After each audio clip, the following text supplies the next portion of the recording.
Welcome to Collegiate Sports Advocate with a special guest and our co-host tonight. I am Sherry Naudine. I'm the owner of Collegiate Sports Advocate, and we are based out of the Dallas-Fort Worth area. However, we are nationwide. We're over 1,000 student athletes nationwide. We're 533 student athletes committed nationwide. We have an amazing audience on TikTok where I met our co-host. And I want you to make sure that you have a call to action here tonight. I will give a free evaluation for anybody in the process because tonight our topic is what's next? We're just finishing a fall season. So I want to hand off and introduce our fabulous co-host is Jackie, Dr. Jackie. First off, thank you again for having me. It's good to be back. I'm Jackie Wins. I'm from New Jersey. I am a former D2 athlete and dual athlete. I did not play softball, but highly invested in women's sports and have probably over the last 5 years or so really started to delve into the softball side and invested collegiately as well my attention. So here to contribute and help as needed. Fantastic. We appreciate it. And Jackie and I have been co-hosting Twitter Lives for over a year now. Many topics we touch on, but one is near and dear to our heart is to just make sure we're giving you as much recruiting content as possible. And I want to introduce our special co-host tonight, Margo, who is Coach Margo on TikTok, where she has built an amazing audience, a fabulous followings, everything all about softball. Margo, give it to us. So yeah, I played softball in college and did the whole select grind, understand how much it is to get recruited and all the work that it goes into it. But the way that my life is right now, I don't really have the luxury of going and grinding at the field like every other weekend. So my goal is to share my knowledge, on social media and try to make the path to success a little bit easier than what it seems to be. To the average parent and athlete. So that's like the ultimate goal for the social media platforms. Fantastic. Well, welcome tonight. Margo and I were brainstorming. We talk several times a week about the most important topic, which is what's next. You're 12 days in fall to actually have recruiting Division One, and that's typically when they kind of compartmentalize a lot of recruiting. Some of your bigger tournaments are happening during this time of year, but it's very limited and it's very compact. So there's a couple things that happened this fall. Last fall we got rained out all the time. This fall there really was only one rain out, and it was a big one. It covered the Scenic City area, which is Atlanta, and it covered the Houston area, which was a big, huge tournament in Texas. But other than that, they've pretty much played off. Some of the challenges have been, are your teams planning for the right tournaments? Are your teams going to tournaments where coaches actually show up? And so a lot of that doesn't happen. I just finished an end of season call with one of my student athletes that said, man, we're not getting coaches to our sidelines. And so there's lots of things we can do individually with her. But that would be my first thing is where is your team going? And is your talent level going to attract the college coaches that are coming to these events? And if not, Margo's favorite word, pivot. We're gotta pivot. If you didn't get what you thought you were going to get this fall, then here's what's up next for you. We're going to actually cover age groups. So 2024, you ready? Here it is. You got to get going. You are in the worst class ever, thanks to COVID, thanks to fifth years in college, thanks to the portal, and then a lot of kids went into JUCO, which was the first time ever that JUCO was rich and heavy with talent. Now they're transferring in on top of the 25s, 26s. And we think it'll balance out a little bit there, but 24, you got hit the hardest. If you're not committed yet, you do not have offers in your hand. I do not know how else to say it any stronger than call me ASAP. I'll give you a free evaluation, give you what your options are, give you a reality check. I'm kind of known for hashtag truth recruiting. I'm going to give you everything you need to know. I'm ready for it. So you'll go to Collegiate Sports Advocate, our website. It's listed there in my bio. Click on it and click contact CSA. I'll personally call you. Margo, any thoughts about that with the 2024s? I think it's one of those things like you're dealt a certain, deck of cards, right? And at the end of the day, you can complain as much as you want about COVID or portal or whatever, but you still have to get recruited, right? And so when you are looking at the bigger picture, it's like you can, fall back on the excuses, or you can just put your head down and get to work. And maybe that route that you're going to take isn't what your expectations were initially when you started the process. But at the end of the day, it's not like the end road, and you can always find like your perfect situation, maybe not the same route, but you can find it. And I think being optimistic, but also not hoping and just praying everything's going to work out. You definitely need a plan of attack, and um, just making sure that you're not just kind of like floating around in the wind, especially for 2024, because you're thinking, okay, like all you have really now is the summer. And, that's a pretty condensed amount of time to get to work. Excellent. And now, if we want to talk about the 2025s, a lot of people think, and they're very misinformed that it starts in September. It's actually a couple years of evaluation. So we've always tried to start getting eighth graders and ninth graders in the process so that they get a lot of evaluation, and we get a lot of opportunity to redirect their talent level, their interests, what team they're on, and what tournaments they're going to. We do a lot of that so that they're lined up to get the maximum that fits with their talent level. We've done that for 25s. We have over 50 already committed with CSA. So we are well ahead of it. We're also in a very aggressive marketplace. We serve a lot of Californians, a lot of Texans, and a lot of the Southeast. That's our three biggest marketplaces. And it's because it's rich in talent. So they tend to go easier off the board there. However, now for the 25s, I'm going to ask you a couple of questions. I want you to think hard about this. Were the coaches that you were trying to get to have see you play at your games? Are the coaches showing up to the sidelines? If they're not, you can tweet all day long. You can tag them all day long, which I disagree with, and I never advise you to do that. I think you're showing too much of your hand. So you can do all that. If they're not showing up, you're not getting recruited by them. You can go to their camp. If they didn't already come for you as a 2025, I mean, talking to your coach, bringing you on campus, getting a little bit more interest than a email camp invite. That's not interest. And you can go back on a couple of my TikToks. I talk about the language of recruiting, and that's one of them. So 25s, are you staying in the lane too long for your dream school? Are you staying in that lane too long to not give up on your dreams? A lot of people talk what I call fluffy words about things like this. And when you have a very limited amount of commits in each age group, you need to be able to, as Margo calls it, pivot and turn, because you've got to have a different plan. If your plan didn't work for you for the last 2 years to get you exactly what you wanted come September and through the fall and be in that lane, then you got to make a move. I always say turn left or turn right, but you need advice. Will you miss where you can play? Margo, your thoughts? I think it's like you said, a lot of people will tell you like, "Oh, yes, I'm interested in her XYZ whatever." But at the end of the day, they're never going to sign someone they didn't see go play, right? So they're going to go in there and they're going to, if they're interested, it's kind of like a guy dating you. If he's interested, he's not going to ignore you, right? So I think that they really need to be open-minded and kind of like aware of the actions of the coaches. If you live in this la la land that you're going to get recruited and they're not reaching out to you, they're not trying to find you, they're not trying to see you, it's probably not going to happen. Yeah. Right. And Sherry, can you speak on kind of like the base rule, like whatever level is recruiting you, that's your level, right? So like you're talking about the dream school, like if your dream school is Arizona and you're getting recruited by a lot of Division 3 schools, what does that tell you as an athlete and as a parent? One of my best pieces of advice is listen, tune in.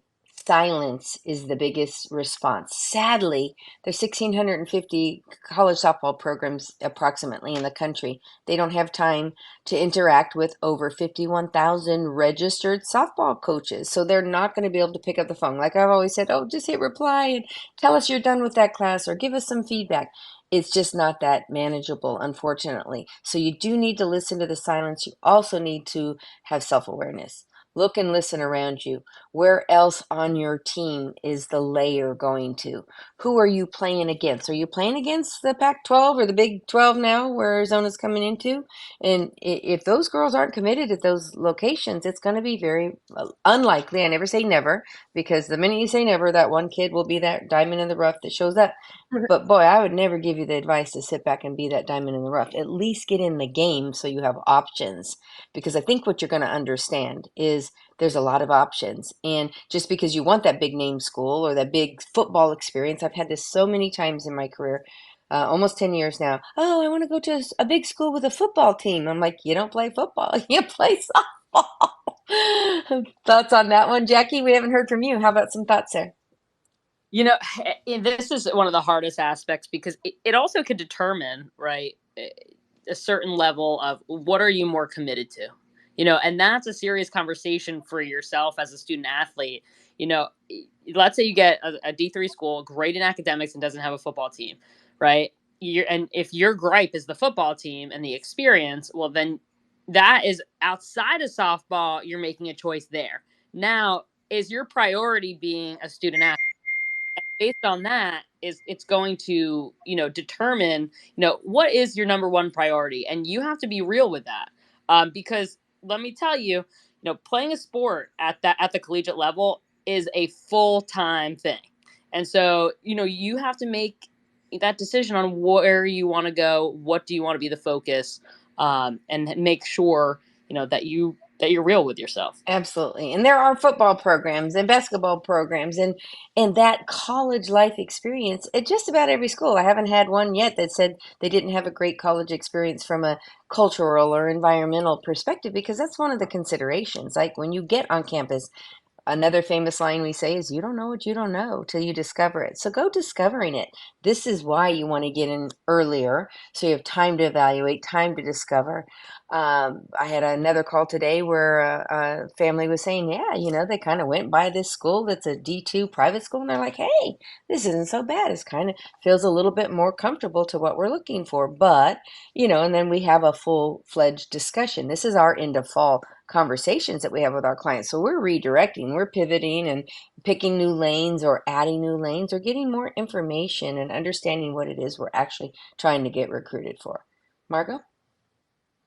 Yeah, I mean, there you can't make a good decision without all the information that you need, right? And so when people are trying to guess what everyone else is saying and making like a good educated decision, I mean, it's just not going to work out because everything is so individualized, right? Like what your needs, what your wants, what you want to have a degree in, what size of a class, whatever, right? And so instead of hearing and doing the, he said, she said, I don't think you're going to like this. You probably won't, you won't play. Like, go and find out yourself, you love the beach, go find, whatever you want. It's exactly what you make it. And if you don't do that research for yourself, you're doing yourself a disjustice. Perfect. And I just want to remind our listening audience on either side again, we're on TikTok live, we're on Zoom live, so we're recording it for future consumption. And if you guys on Twitter can reshare it too and tell people we're on here, you'll be able to hear the whole recording again. This is, we decided to just really hit all the medium possible to get the message out. And I thought of a pitfall while you ladies, our co-hosts, were talking here, is listening to other people about recruiting advice. You really, really need to investigate who's giving you this information and check their references. Check to see if they actually do have people playing in college. We've got a lot of travel ball coaches that have had great success with their own daughter. That's how my husband started. It doesn't necessarily mean they have enough experience and exposure to help your daughter through the exposure. And again, we do a lot of baseball too. So if some of our baseball clients are listening, love to chat with, baseball questions too. And we're open for questions. You can DM myself or Dr. Jackie here or Margo. All of us are here online and happy to answer your questions. So I'm going to move into the 2026s because this is a real critical class. You just have one weekend left to expose yourself for fall. And then you're going to go into that 6 to 7 weeks in summer where literally I told the college coaches, I think this is crazy. They keep compacting the recruiting days for many reasons. There's good reasons and not reasons. But you're going to put the crazy people in a bus and they're going to get in their car on June 8th and they're not getting out until July 31st because it forces them to be so compacted into getting as much out of the recruiting summertime as possible.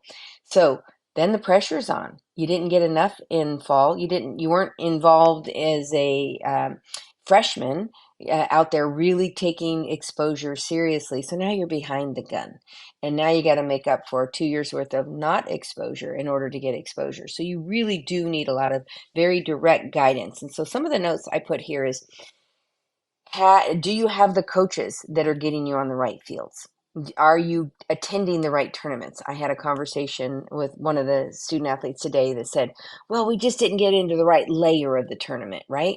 Well, that means your team isn't that right layer, right? They try to match the team's talent level into the tournaments and put them at the same fields. It's never magical, it's never perfect, but they do try to make a good effort towards that because they're really serving the college coaches. They want the college coaches to get the most out of the exposure as possible. So when a college coach shows up and Margo and I are playing each other and we're both, vying towards the same level of the sport, then they have a better chance of seeing more than just, one intended student athlete as they go there. So I'm going to tell you, expand your exposure. Get off just your dream school. Get off just that top layer. There's 300 plus Division I schools. There's 300 plus Division II schools. Widen it a little bit. Go to multi-school camps. Listen to who is interacting with you and valuing your talent. And so broaden that exposure. Get a little bit more out there. The NCAA's only process of recruiting is emailing. And I think a lot of you TikTokers and Twitter people are missing the fact that in email is the approved method of recruiting. When you're only seen on Twitter and TikTok, you're going to make mistakes. You're going to give too much content.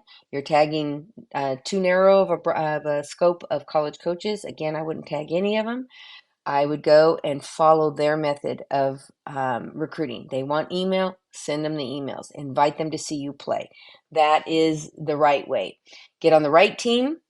Get your talent level appropriately. I've seen so many people making mistakes. Well, I'm playing 18 and under, but I'm really age eligible 14 or 15 or 16.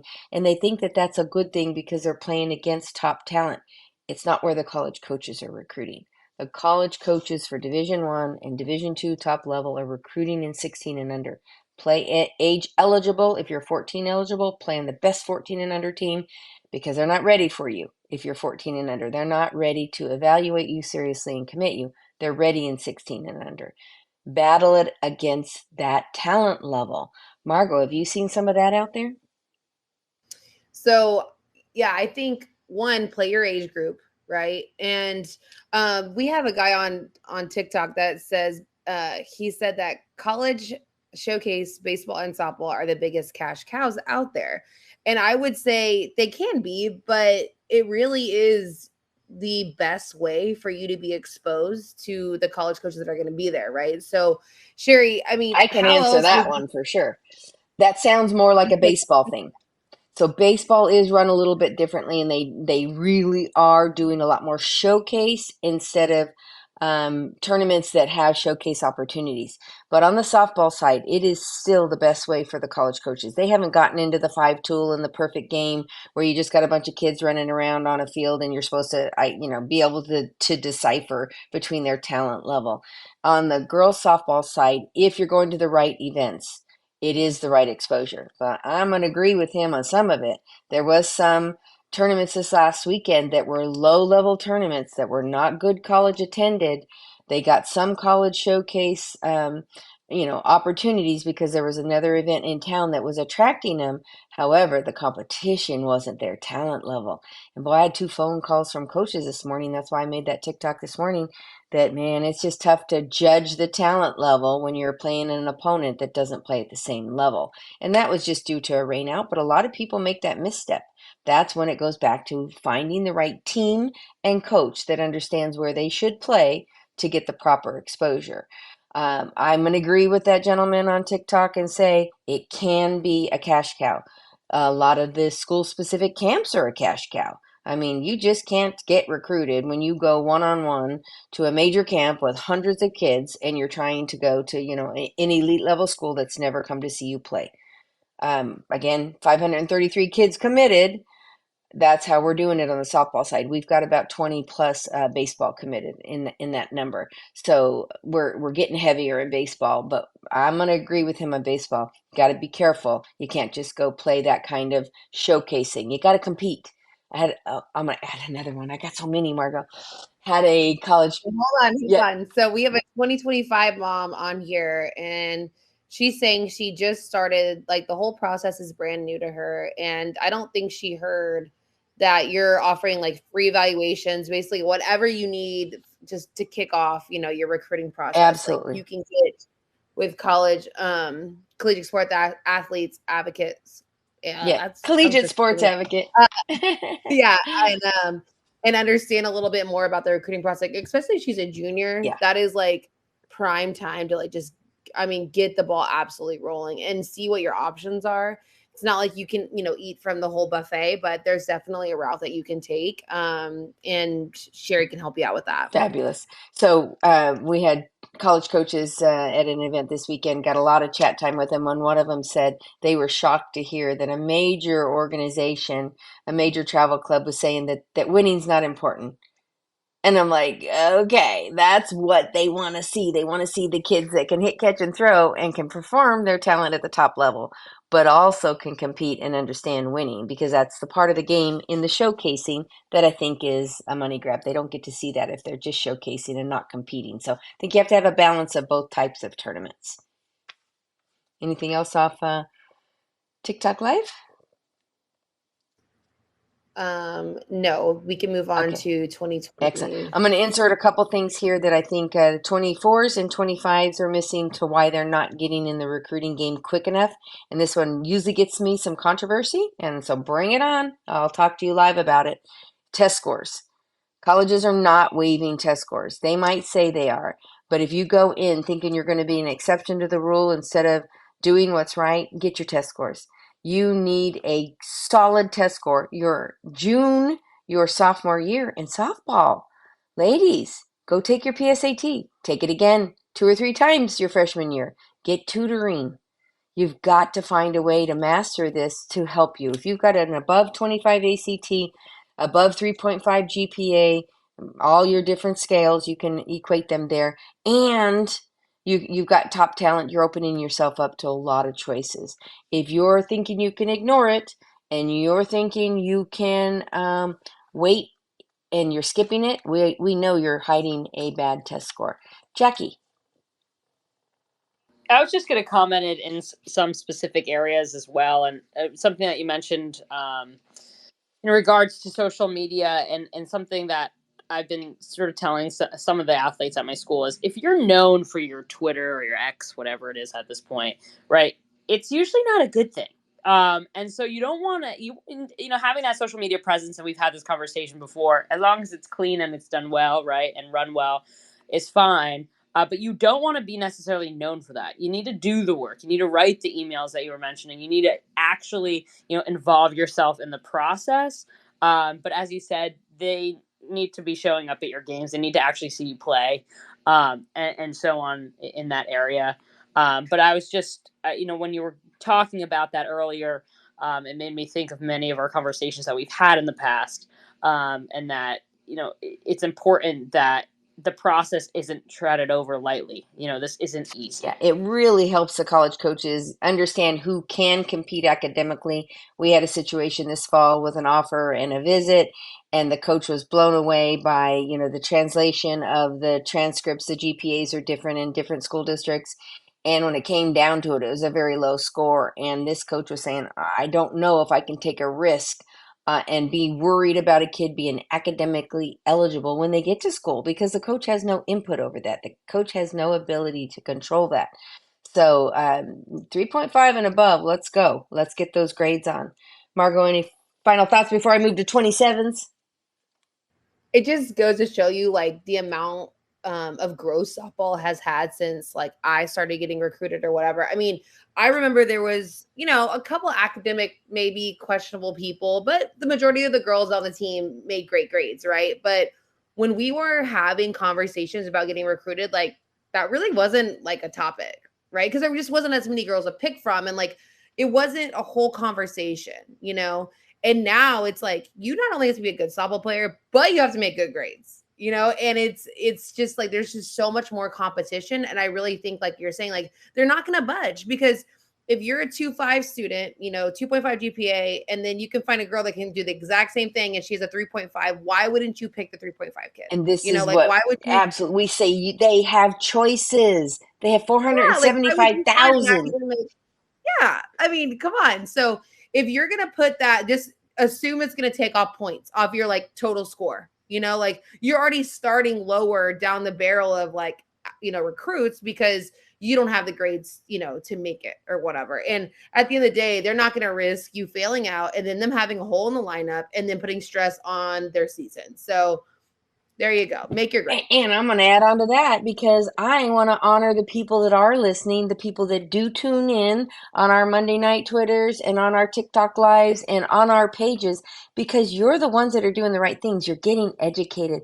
So many of the student athletes have no idea about the sport. They're out there picking a major that they'll never study, that they're not acclimated towards achieving. You know, a lot of people, oh, I'm going to be a nurse, a teacher, a doctor, you know, things that they're affiliated with or associated with now. It just doesn't necessarily happen that way. So I honor the people that are seeking information and seeking. That's why I'm willing to give a free evaluation because I'm honoring the people that are willing to get the information. I hurt when I see somebody not make it. They didn't go because then they'll say, well, I didn't have the money. I didn't play in the right team. My high school coach hated me. Lots of excuses. So on the 2027s, skip putting your major down. Get out there and get experience. State that you're uncommitted. You have no knowledge of what your adult life is going to look like yet, what college is going to look like yet. You're in the discovery part of your recruiting. Stay uncommitted. And I usually ask everybody, what did you want to be, Margo, when you were 16? Yeah, something I'm not now. I don't Okay, I know. wanted to be Pat Benatar, and I trust me, I can't sing. Okay, so that ages Okay. me, and I can't sing. So there you have it, right? So the dream school thing. A lot of parents drag their kids, and I'm saying drag their kids to these big schools, to these big one-on-one camps. I think that's fine. Do that in seventh and eighth grade. Have fun with the 28, 29 class. Go experience that. See what it's all about. But when you're still doing it and you're trying to shove your child in front of these coaches that have never come to see them play. You've emailed them, they've never come, but you're putting them on a plane and you're dragging them to these major universities. And oh, but they knew my name or they liked me or my daughter went up and introduced herself to the coaches. That's not an appropriate way through the process. In fact, it's usually a way to get yourself off of a process because that is called what they call backdooring. In Division 3, you can sign up on the portal and go take a visit. They don't like that. They want you to pick you from a sport perspective first. And a lot of parents, I did it to my kid 15 years ago. I just wanted them to see what the universities look like and the culture and all of that. Well, you have Google Earth now. You can look at Google Earth and go check that out yourself, right? So I think it sounds like a natural thing to do. I did it myself, but it's a drag for the kid. It drags them through the failure. They really, really get disappointed and they didn't get to go to those schools that their mother or father dragged them to. And I've seen several of them do it, and very recently, not listening to that it doesn't work. Oh, Margo, are we losing you? Oh, I can't hear Margo, so Yep, neither can there. I. Just, Yep, oh, there you go. I can hear Jackie. And Margo, if you might sometimes what happens is that is there's a little glitch, so you might just have to go down to listener and then come back in. Sometimes that happens. Yeah, yeah. Just click to be a listener, and then we'll bring you back up. You can also leave the space and then come back in. You could do it that way as Yeah, well. that's true. Great, Jackie. That's why we have you, Jackie. Any other thoughts while she's coming back on? Yeah, I think one thing to note with the grades, it's okay, and I mention this to any type of student, to be honest.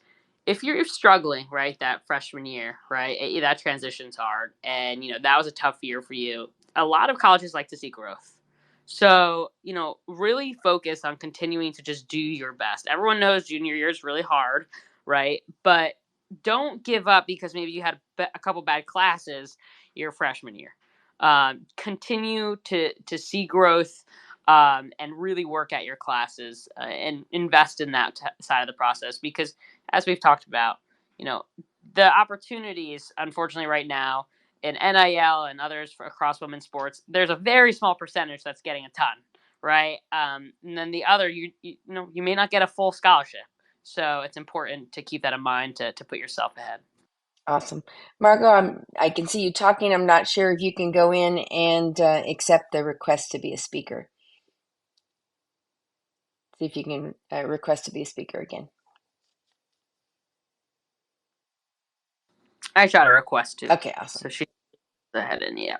Awesome. All right, I'll let you keep working on that and I'll carry on.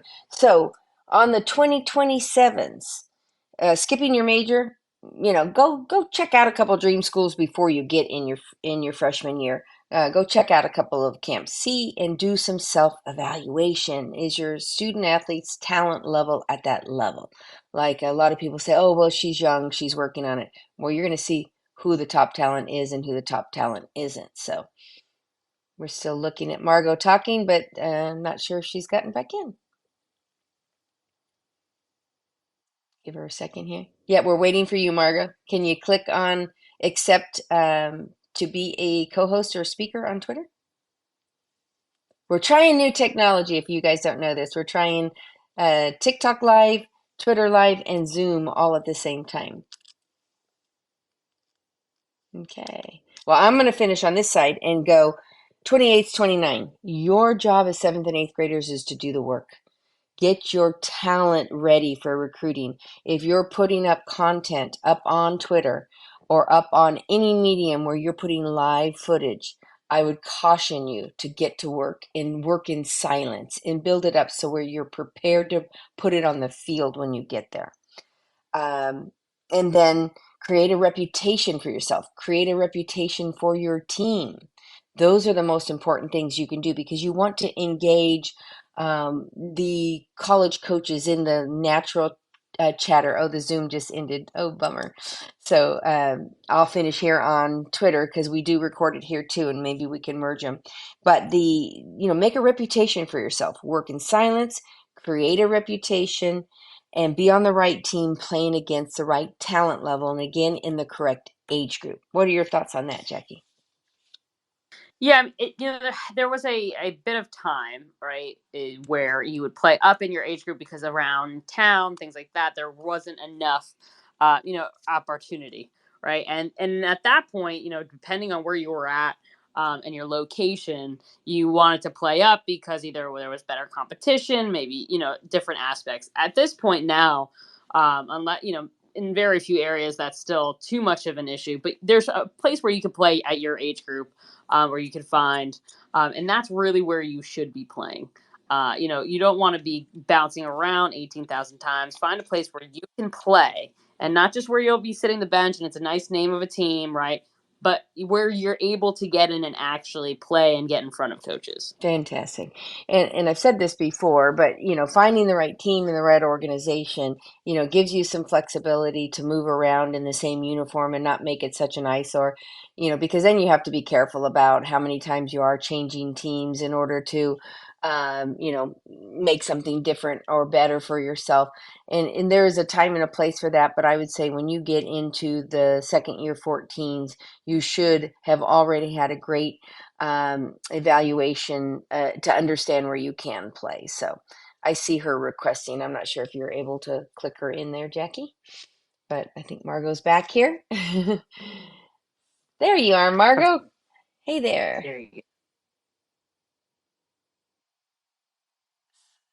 Or I think we just requested it. Margo, if you could accept it, that's great. And thanks, listeners, for letting us try something new out here. And you should see that on TikTok Live. There will be a Zoom recording. We'll post it on my site. I'm sure you'll see it on Jackie's page. And and Margot's page, however they want to post them. So then the 28th and 29th, anybody earlier than that, in fact, my staff meeting talked about this yesterday, is sometimes it's just too early. That it's almost too much work because they don't get any reciprocation back. They don't get any response back to their hard work and effort. So trying to see here if we can get her back in here. But it's sort of not letting her. okay. If you You want me to? cancel your request, Okay. Margo, and then I'll be back. I'll cancel her on my side. There we go. Just a little technical stuff, but how about audience? You guys have any questions for us? So you can DM me, you can text me, myself, or yeah. No problem. Hey, I was just, finishing up with 28s and 29s, just saying, work hard, create a reputation, get on the right team, doing the right things, and play in your age-specific group. And then, do the work. I mean, that's a big one. And then, we thanked everybody for letting us try some new technology and put it out there, and then just requested some questions. So I know we have a small audience on Twitter because we were trying to get the activity on TikTok Live and see how we did. So was there any other comments on TikTok Live?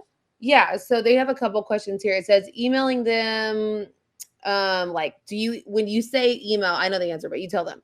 Clip stats, just overall interest when you're emailing college coaches, and how many times should you email college Oh coaches? my gosh, I'm going to stop you right there and start from the beginning. The only reason you email them is to invite them to see you play. If you're giving stats, this one was a controversial this weekend again. A lot of teams were up there putting stats and how many games they won and some of the stat line and when they were really good teams in a not so good tournament.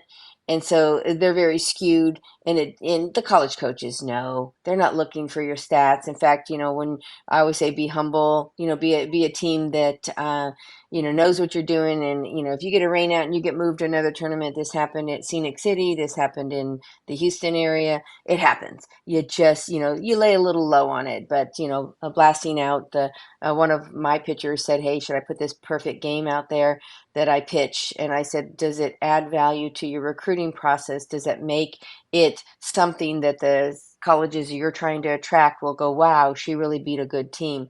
I said, otherwise I would just skip it. We don't put stats out there, especially on social media. If you want to do an end of season stat line and you are a high level team and you want to show that you are a high level hitter or defender in a high level program, I would do that. Otherwise, the only reason they want to see you, get an email from you, is to invite them to see you play. They're not reading novels, people. I promise you, they get over 1,000 a day at these bigger events, and it's just really, really difficult. Invite them to see you play. Get them to see you play. That's the whole goal. The stats usually hurt you. They don't help you. The live footage, if you're really, really not polished, is going to hurt you. The really top level athletes don't even have to put video out on social media. An end of summary offensive highlight is what we do. An end of summary defense, and I'm telling you, parents, stop. Less is more, because the more you give them, and these are some SEC coaches said, the more you give them, the more they're going to figure out why they don't want to come see you play. So in marketing, we call it a teaser. Give them a little teaser. Get them to come see you play. Line up 5 or 6 home runs in a row. Man, if it's anything less than that, but I'm a slapper and I'm just going to line up a couple little hits, I'd skip it. Get them to come see you play, talk about your speed and other attributes to the game. So Margo, I hope I got that, but that's a sore point for us because people give too much, and Right. if they don't have a landing page or a place to put all that content that they want to share, man, call me again. I'll give you a free evaluation. So this other person said 2026 playing showcase, sending emails, going to camps, no reply. When do you hear feedback? They should already be getting feedback, and they should be listening to the silence. We talked about that at the beginning of the call. Listening to the silence and pivoting and redirecting and getting free advice. I'll give it to them. It's very individual. Typically, they're making a mistake in there. Mm-hmm. Mm-hmm. And you So don't want to wait till it's too late on September 2nd and go, I don't understand why I didn't get recruited. right, right. No doubt. Because you basically, if you want to, think about it, you got the fall, the summer and the fall, and then you don't want to wait till the procrastination summer before you go to college, right?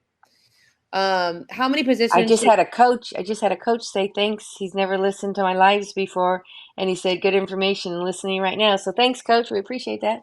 Woo. How many positions should you be able to play if you're looking for a coach to notice you? I think you got to be really good at something. Now, hitting is everything. I'm all about the hitting. Usually, when people give me an excuse about not having good playing time or not getting recruited, I whisper, hit more, because that's the big key. They'll find you a home defensively when you can hit more. It's harder to create bigger, impactful offensive hitting. You got to be known for that. On defense, I'm seeing a trend of a little bit more utilitarian because of the injuries and the Mm. lack of money. They don't have enough money to house and even lockers and things like that. So you're seeing a lot more, hey, can the middles play center, and can they play middle, and hey, that third baseman should be able to play left field and right field and corners. If you're not fast enough to play in the outfield, you're cheating yourself. Get to work. Get to work. Do more speed and agility and get yourself in a position where wherever they need you. If you're hitting, they want to put you on the field. Make sure your defensive ability is there. That's so interesting that you say that because people don't think about stuff or they don't know, right? Like, money, they're trying to get more bang for their buck. They want to get, basically someone there that they can move and shift and puzzle piece it out, right? Let's just say if someone doesn't make it, get hurt, not make their grades, quit, because that happens, right? It Hmm. happens a lot more than you think. So, I mean, speed agility would be a core, component of your training. If you're not doing that, you're cutting yourself short.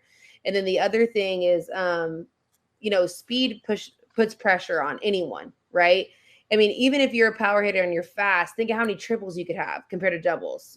So I think that's a huge component to training that people just don't like to do. And so they're like, I'm just going to hit it hard. It's like, dude, but you can hit it hard and be fast. If you just, a lot of people can be faster than they are. That's what I'm trying to say. Yeah, I haven't done it in a while and probably due for it because I get beat up pretty good. I am not a fan of multi-sport, and you'll hear a lot of people say that's ridiculous, and they get really, really upset about it. What I'm saying is play a sport that adds value to your game, not injury. Every time I've had high-level kids that play multiple sports, they've got an ACL tear, they got an Achilles tendon tear, they've got something, man.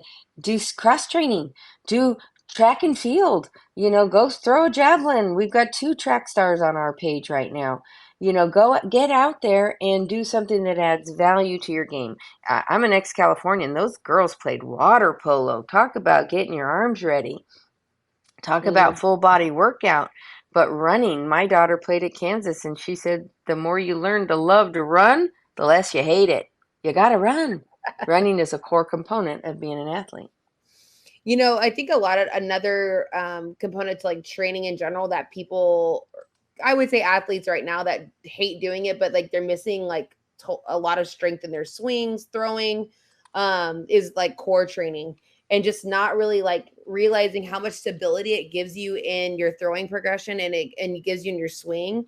And so when you don't have that, you're losing out on that, that leg drive through because you don't have that stability within the middle of you. So that is a huge component I think people are lacking on when it comes to training. And Jackie, I know you were a multi-sport athlete in college.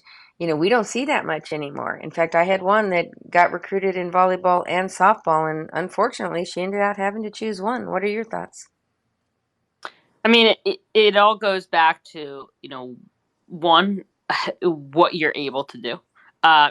Whether or not are you getting recruited, we see it unfortunately a lot still in men's sports with football and baseball.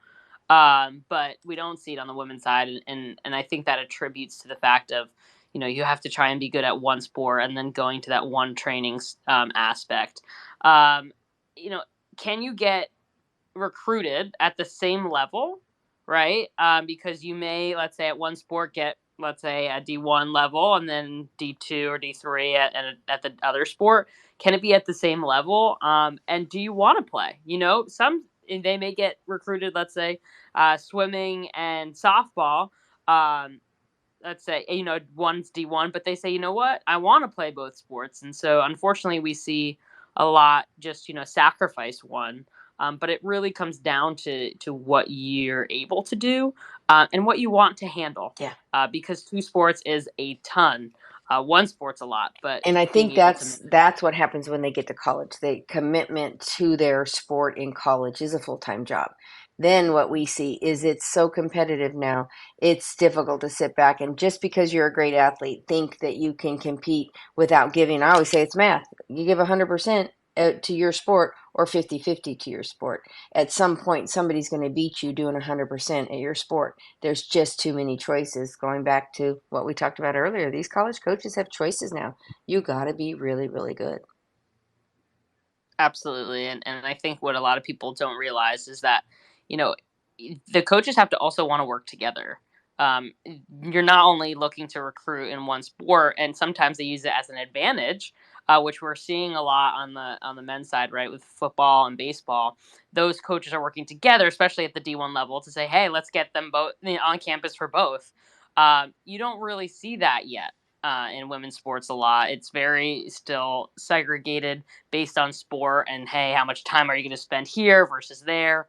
And so, you really have to be able to excel because at one point, you're going to have to be making up workouts. There are times where I had to do that, right? I missed one sports workouts. And so they either had to figure out when I was lifting, when I was not lifting, in season, out of season.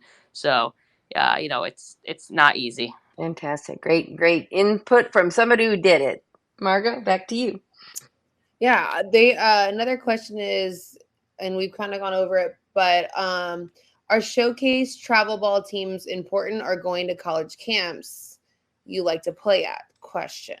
Oh, I would think both of them are flip-flopped here. You got to be on a showcase team. You got to be on a team competing for the same level. I hear a lot, oh, I'm on a team, but there's other kids on the team that don't even want to play in college. I think that's the wrong vision, mission, and goals. And the reason you got to play on a travel type tournament team is because in high school, in the girls' side of the sport, you do not have the depth of talent and you don't control your opponent's depth of talent for a college coach to get a good read. To this day, 10 years in, I've never seen a kid come straight from high school into college and have a successful career. I've not even heard of one, actually. I heard of one that came, made it 6 months, and went out because they just didn't have the depth of the game, the learning, the knowledge, the ability to handle the opponent. It really came down to that.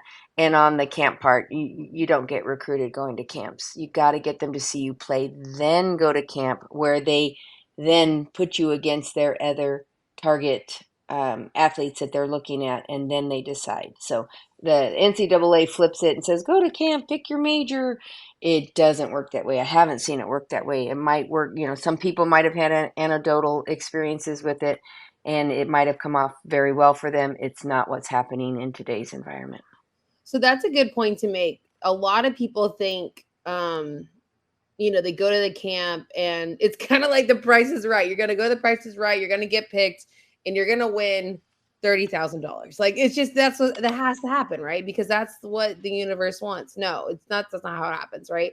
So if they are going to the camp, what is something that they can do as an athlete to stand out, to like, do they go talk to the coach? Like, what's like one tip that you could say, look, like if you're gonna go, this is something you should do?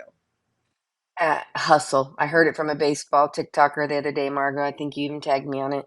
You got to be the best of the best. You have to stand out. You have to outwork everybody there. We teach a whole training class. We turn it into a tryout instead of a camp. You're not going to camp. You're going for a tryout. If you're in front of a college coach, you're at a tryout. So you have to flip the whole model and everything you're doing there in order to turn it into a tryout. It's about the mindset, right? When you're going to the camps, you're trying out. You're not just, going to learn something. You're going to expose yourself and expose, hopefully your best assets so they want to see you again. Yep. It, say, I hope you can still hear me. I just had a call come in. Can you still hear me? Okay, excellent. I Yep. forgot to mute it. Dang it. One of the things, now I lost my train of thought. Gosh darn it. Go ahead. Ask that question again. Sorry, I should have muted my phone. Another thing that I was thinking about people, let's just say that you're not on a team that is being successful at recruiting, right? But you're loyal to that team and you're their only pitcher. What would you tell them as an experienced, you know, collegiate sports advocate? What would you say to them? I'm missing your question there. Give it to me again. If you were on a team that you loved and you loved their coach, but you weren't getting the recruiting process that you needed to actually like be successful, what would you say to them? I mean, that's our business to do that, right? It's our ability to get that exposure to show up to that event. It is not the travel ball coach's responsibility to get you recruited. Where they misstep is they get in tournaments that maybe isn't going to give the kind of exposure that that particular athlete is looking for, or it isn't a talent match.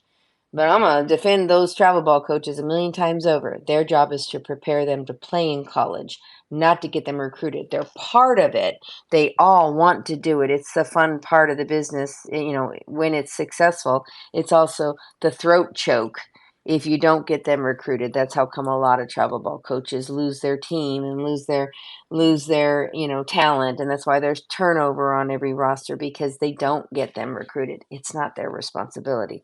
But there are missteps. Usually when we get a student athlete on an individual, and we do have a team plan, but it's more of an organizational plan, we usually work with the travel ball coach and say, hey, where are you going? I need this kid to be in these kind of tournaments so that we can get maximum exposure. We also try to help them get into some of those tournaments. And that's why, again, we like them younger so we can redirect. We've got a team out of the Nashville area, and they're young, but we are directing, guiding, doing specialty training for them, helping them understand the effects of every move they make in every tournament they sign up to. So we're not signing up to the local Halloween mask tournament, or a local one to line somebody's pockets because the club owner owns the tournament team, or the tournament showcase, or whatever. We don't play that game. We're doing everything to maximize those 12 days in fall and the 6 to 7 weekends in summer. There's so many steps to the strategy. It's not as simple as people think. Just go to the camp of your choice and play on a local team so that they don't spend a lot of money. Unfortunately, it costs a lot of money to be an elite level athlete, but the rewards are priceless. So I just want to tell everyone, like, because we have about 40 people on TikTok Live, and we have Sherry on here. She owns a college recruiting um, service where she helps student athletes find their niche, their school of choice that best serves not only their academic needs but their athletic needs. She helps multiple sports, not just softball people, but what do you have? Baseball, Yeah. track. I mean, Any you have all like NCAA sport, we can do it. yeah, and Mhm. yes. And so what we're trying to do on this live is just basically give a lot of great information out there, but also let y'all know and understand that it's not a cookie cutter scenario. Just like when you're trying to go lose weight, or you're trying to find, the something that's for you, that's just not how it works when it comes to recruiting. So you have to make sure that you're looking at all the things that really apply to your daughter or your son, and that's what Sherry does. Thank And you. so I put her Twitter on here in the comments, and I will pin it so y'all can go look at hers and connect with her. She's actually giving out like free evaluations today, and really anytime I'll pin it at the top so y'all And can I see. do host a free committed list, which I think is valuable information. I'm 318 in my inbox that have not gone up there because it's been a busy 2 weeks. So I'll be adding more of those. That's how many 24s and 25s either just signed their national letter of intent, or just made their commitment, out to social media. So I pin it to my Twitter, which is CSA_athletes, which is what we're on here for Twitter Live, but for the TikTokers. And then on TikTok, I think I'm Collegiate Sports Advocate, maybe with some underscores in there.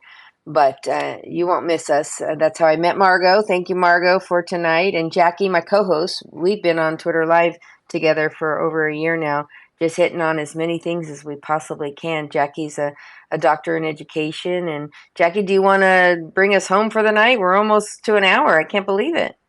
Absolutely. First off, Margo, thanks for coming on. Thanks for sharing your platform as well.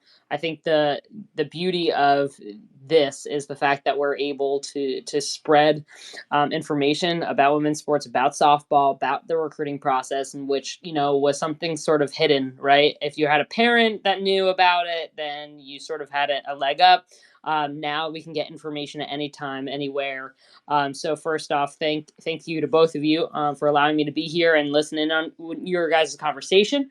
But overall, everybody who's listening, no matter what platform, if you can hear me, I like to say you are taking the first steps. You took time out of your evening tonight to listen to this. This is your first step. Okay, don't stop. Keep yourself in the process. Keep being invested and work at your craft. That's number one. Keep the focus and the priority softball. Awesome. Margo. One, this is just great information for really anyone that is in, whatever level of recruiting process. I do think that at the end of the day, you should get professional, opinions and help when it comes to getting recruited, because at the end of the day, you're gonna run out of time, and that's just kind of like the worst case scenario is the time that you have. So I would get with Sherry. I would get with people that know what they're doing and have the connections that you need. People are asking me what the link is. I will post the her thing right now. 1 second. Yeah, I'm collegiatesportsadvocate.com. Collegiate sports. And Yeah, that I'm gonna has post all her of my website. social media. Mm-hmm. Yeah, I'll post her website in the comments so y'all can have it. And I also pinned her Twitter on there. But at the end of the day, you don't want to run out of time, and you don't want to do your kid disjustice because didn't want to um, make the right move. So I'm gonna put that in there and I'll pin it, and y'all can see it at the tippy top. So if Awesome. any new or any questions for her, you can also message me on TikTok, email me. My link tree has all that stuff in there, and you'll be able to see it. So Fabulous. Thank you, everybody. Thank you to our loyal listeners. We love you. I don't know that I'm going to do any more Twitter lives through the end of the year. I kind of wait and let them pop up, but definitely preseason. Jackie, are you going to be hosting a conversation about preseason predictions for college? Oh yeah, we're gonna come up. I'm gonna drop some dates soon. So if you're not familiar, I host the NCAA softball spaces every week, especially during the season. But we do a preseason. We do the rankings for the signings and things like that prior to the season starting. So just I'll give some information. Feel free to shoot a follow or make if you're following any of the pages above, you'll find me. And I just have to tell you, this is a bundle of energy, a bundle of knowledge. And I'm so blessed to have these two co hosts here tonight. And I appreciate their knowledge and all that they bring to the table. And thank you again for our listening audience. And we'll get this pinned up on our collegiatesportsadvocate.com page and for future listening. And you can get it again on TikTok and Zoom. Have a good night, everybody.